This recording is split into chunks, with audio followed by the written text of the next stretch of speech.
Konseho sa Dakbayan sa Lapu-Lapu may palabang og resolusyon nga mapaubos sa duha ka buwan nga preventive suspension si Caubian Barangay Kapitan Jackson Matbagon subay sa natubong insidente diin gimando sa kapitan ang pagpaibot sa poste nga gipabarog sa city government sa naasoing isla. Si Luan Merondina sa report.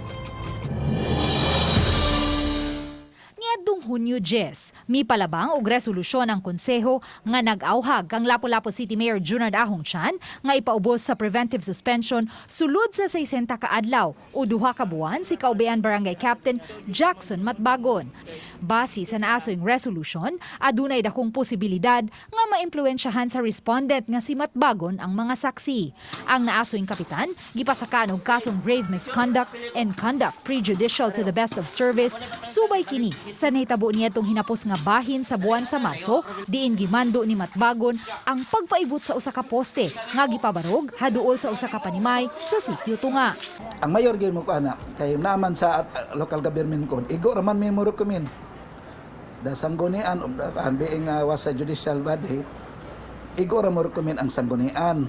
Apan hangtod sa pagkakutlo ning balita, wala pa muluwat si Lapu-Lapu City Mayor Junard Ahongtian og order nga mag-adapt sa recommendation sa konseho.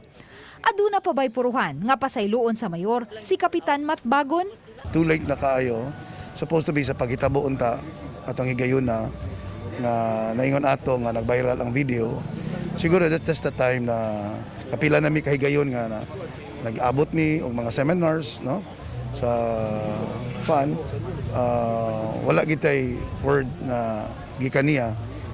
Sa phone interview, gibutyag ni Kapitan Matbagon nga miduso na sila sa iyang abogado og motion for reconsideration subay niini. Wala na usab siya misuway pa pagpakiginabi sa mayor human sa naasoing sesyon sa konseho. Medyo nag-uol pero pamatay mahimo kay mao may desisyon sa kuan sa orado.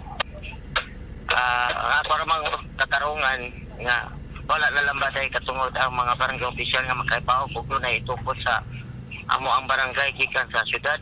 Uban ni Marlon Melgazo, Luan Merondina, Balitang Bisdak.